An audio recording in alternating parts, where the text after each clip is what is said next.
Shalom.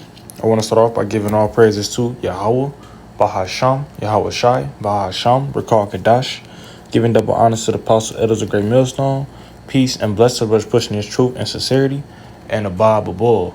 All right, so brother Napash Kudash, coming at you again with another lesson.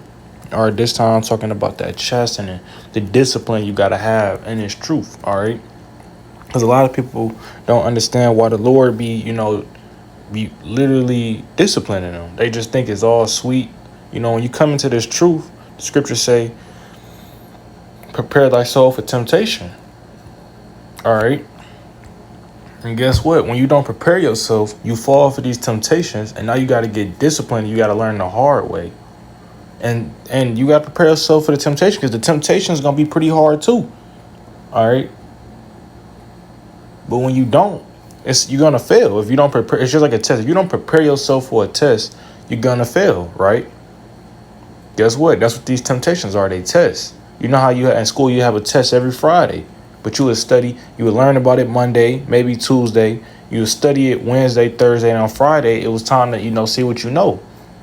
All right, now with the Lord, it's not no 7-day cycle. I can't tell you when your test's going to be or when the next time you're going to get tried. All right, it might be every 3 days for you. It might be every month for you. To each his own. All right, to each his own. But what comes with not preparing is the discipline. All right, and sometimes you prepare and you still fail. Guess what? You got to get discipline. You may get mercy, but you're still gonna get the discipline. All right, and I'm gonna start it off with Hebrews chapter 12, verse 11. Now, no chastening for the present seemeth to be joyous. All right, so whatever you're going through in the moment, of course, in the moment, you're going to be like, man, is this might, you're going to have those thoughts like, man, it's too much. I can't, like, what's going on with my life? You're going to have those thoughts. Like, why me, Lord? Like, you're going to have these thoughts, because in the moment, it's like this some shit. All right, it say, but grievous, nevertheless, afterwards it yieldeth the peaceable fruit of righteousness unto them which are exercised thereby.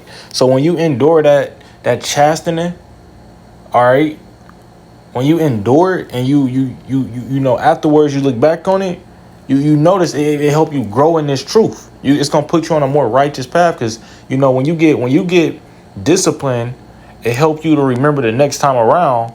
All right, when that next test comes, you're gonna be prepared. Like, all right, that's the punishment for it. But I need to study twice as hard. All right. So when the Lord, when He disciplines you, it's ultimately to make you a better person. All right. And I was having this conversation with this person, and they were saying how they don't believe in God no more because, if the Lord is all powerful, why is the world such a terrible place? And 2 reasons: wickedness. All right. He doesn't reward wickedness, so that's why it's a lot of punishment going in and out of the world. All right. 2, the other type of discipline He's putting out here is to help the world grow. All right, we're here to grow. All right, how is we gonna get the kingdom of heaven and we never experienced the bottoms? How are we gonna be these humble kings and these godlike creatures and we never experienced the bottom? All right, of course, there's a reason why we went into these slaveries. Of course, there's a reason why you may not have no money or life is tough.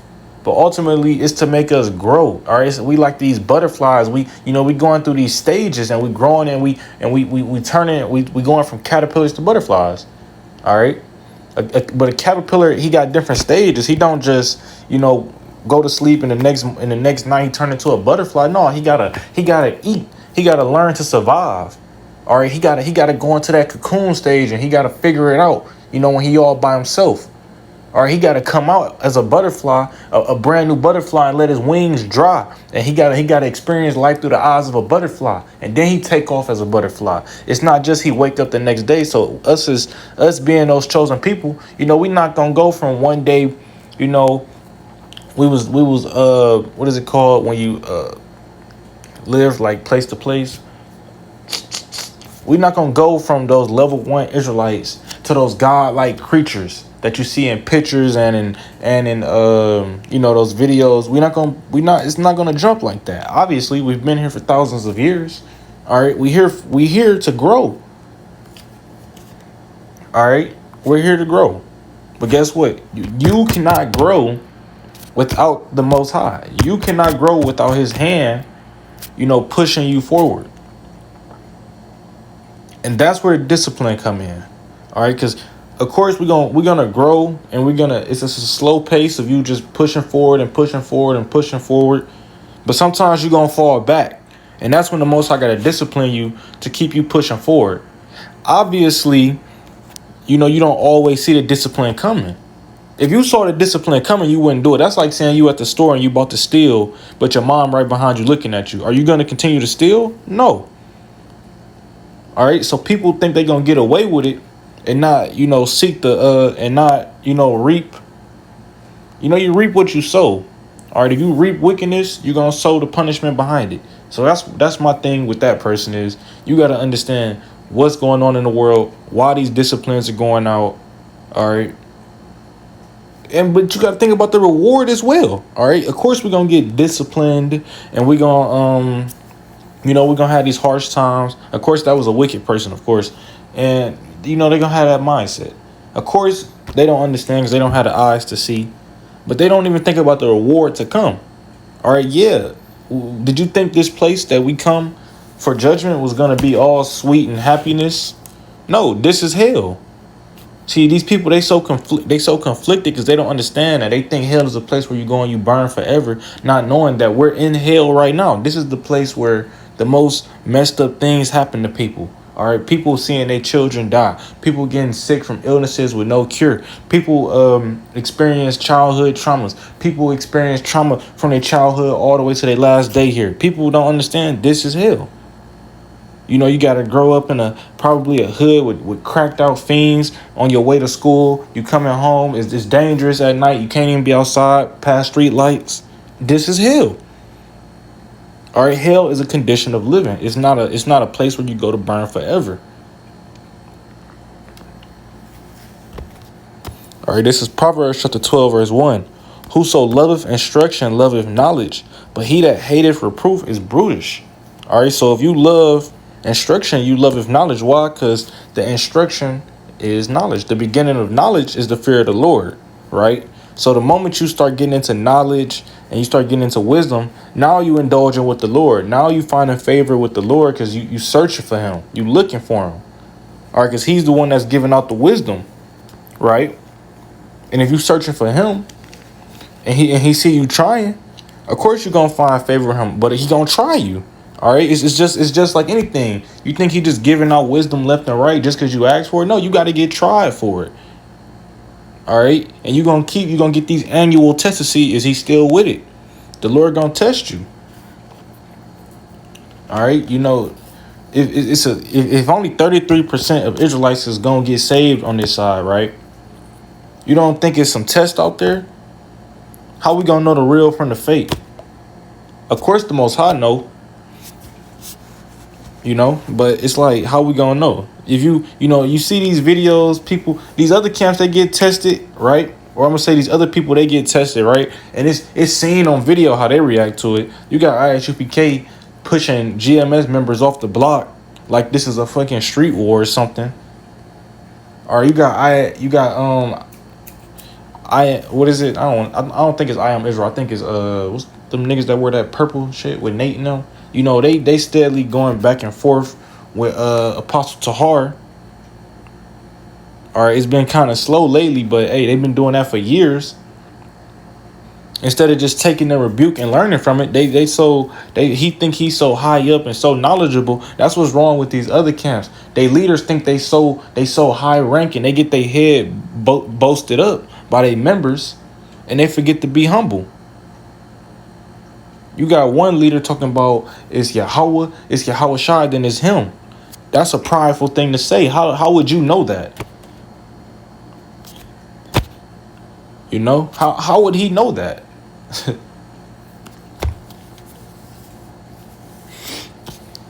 at least the apostles and elders at GMS, at least they have a humble mindset. You ain't never seen Apostle Tahar say that he that guy. You ain't never seen him boast himself up like he was just this powerful man. But the thing about it is, he is though. He's the leader of GMS. He's the king of Israel right now. But you've never seen him come out of anywhere and say, you know, execute this like that because I'm him. You've never seen him boast himself like that. He's humble to the point where he even give these other camps, what's the word I'm looking for? He give them I can't even think of the word right now, but he acknowledged these other camps for the work they do too. Even though a lot of it is wickedness, he acknowledged the righteousness that they do by going out and teaching on the highways. Which one of those other camp leaders, look back at Apostle Tahar and say, well, he be out here. No, they always bashing his name or saying he doing this, he doing that, he leading the flock astray. They always trying to say that, but they don't have that humble mindset. When you read through the scriptures and you see who the Most High was choosing, these was humble men. All right, these wasn't no well-known partiers and he was that guy back in high school. No, it's not like that in the scriptures.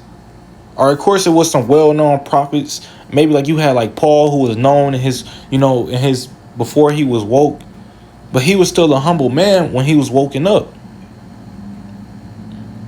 All right, these other people, they quote unquote woke, but they ain't never humble down. If anything, they pride was boasted 10 times higher just because they got a little following.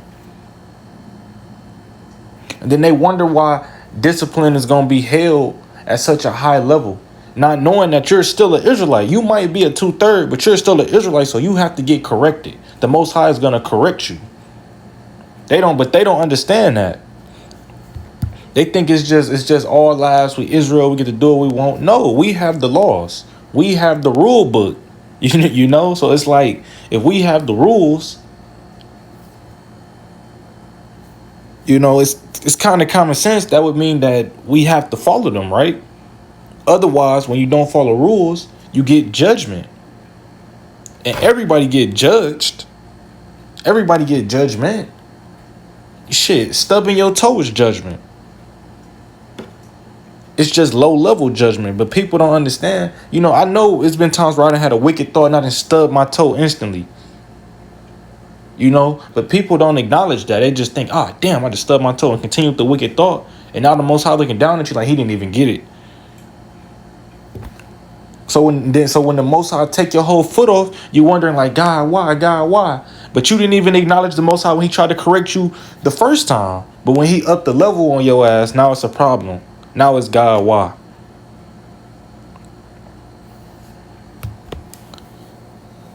This is Proverbs 13:24. He that spareth his rod hateth his son, but he that have loveth him chasten him betimes. So if you love your children, all right, you're gonna correct them. You're gonna in our day and age it would be the belt. All right. They used to use switches. I remember my great-grandma, she would put a switch off the bush sometimes, take the thorns off and then hit you with it a couple times. All right. These people, they don't understand that it's not hate that the Most High is showing, it's love. It's called tough love because he's trying to correct us. It's just like when your parents, people, they so biased, they don't understand. But people in the world, sometimes their parents don't even whoop them. Their parents hate them because now you're leading them down a terrible path. You leading them, letting them think they can do whatever they want. But in reality, you can't. This is the real world where there are real rules. Not only do you have the scriptures, which are the most important rules to follow because the Most High will mess you up. In the real world, you got to deal with governments. You got to deal with counties. You got to deal with other people. All right, where there are real rules to life. You can't just walk up to somebody and talk how you want to, or you're gonna have to deal with the punishment of it. All right, you can't just break Esau laws. All right, because otherwise you have to deal with the punishment with it. You can't break the Most High's laws because otherwise you're gonna have to deal with the punishment. And you bringing up a child, letting him think you can do whatever you want. Now you just led him down the path of destruction. all because you had this thing against chastening your, I mean not chastening, against whooping your child. And maybe you don't, maybe every time you don't, like me, I didn't really get that many whoopings as a child. I got more like talked to because that's how I understood. All right, but the whole moral of the thing is to correct your child. Like me as a kid, like I said, I didn't really get that many. I still got whoopings, but I didn't get that many because after speaking with me, I pretty much got the point and I wouldn't do it again. All right, but everybody's different. Some people need that extra hand. Some people need the rod. All right, but the whole point is to correct your child. Because when you don't correct your child, now you just let a wicked man out into the world. And what is he going to do? He's going to spread his wickedness. And people don't understand that on the spiritual level. When someone is spreading wickedness, it's like a fucking virus. All right, now that he's spreading it, he didn't cough wickedness on two other people, and he didn't cough two, and they didn't now it's exponentially growing. These two didn't coughed on two others, and now it's spreading rapidly. And now the Most High, now he's going to have to deal with it on a larger scale. It's not just gonna be you stub your toe. Now you're gonna start seeing buildings collapse. Now you're gonna start seeing earthquakes. Now you got to deal with it as a whole, the whole nation. That's why he say the whole nation is sick.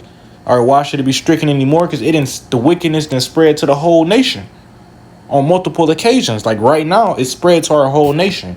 They want to talk about COVID. Oh, I can't even say that word on here. They're gonna take the video down. Damn it.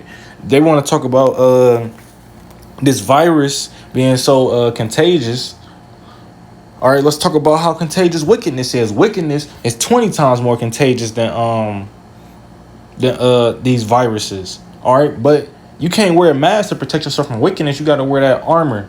All right, that armor of the Lord. But they'll never understand. This is 1 Corinthians chapter 9, verse 27. But I keep under my body and bring it into subjection, lest that by any means, when I have preached to others, I myself should be cast away. No, that's not what I wanted. All right, here it go. This is Revelation chapter 3, verse 19. As many as I love, I rebuke and chasten. Be zealous, therefore, and repent. So if you love somebody, you're gonna rebuke them, because you're gonna want them to correct. You're gonna want them to, repent and correct from their evil ways. Because if you rebuke somebody, you hoping that they get right. If you just letting somebody slide, like that's just him, whatever your excuse is. All right, now you letting them get deeper and deeper into wickedness, right? And then when the Most High deal with them, it's like you basically, I ain't gonna say you set them up for failure, but you watch them fail. All right, that's like being on a sports team with somebody, and you see they're not doing the exercises right, and you just look away, like you helping him set himself up for failure.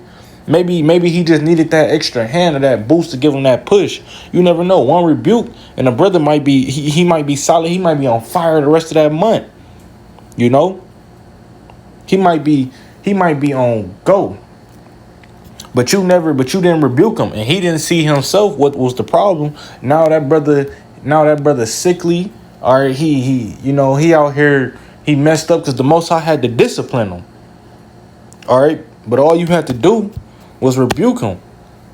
All right, people think rebuke is just a, when you're in the world, they think it's just a terrible thing, but no, it's actually tough love. All right, and then the Most High speak through his prophets as well. So it's like if you can't accept a rebuke, then get ready to accept judgment. Those are your options. Because the Most High is going to deal with you. He's not, because we're his children. He's not just going to say, well, I guess we'll let him sit in wicked. No, he's not going to let you sit in wickedness. He's going to judge you and judge you and judge you. He's going to continue to judge your ass till you either die or get right. Those are your options. Die or get right. Hey, well, I hope this was edifying. I want to give all praises to Yahweh, Bahasham, Yahweh Shai, Bahasham, Rakakadash, giving double honors to the Apostle Elders, Great Millstone. Peace and blessed to pushing his truth and sincerity and above.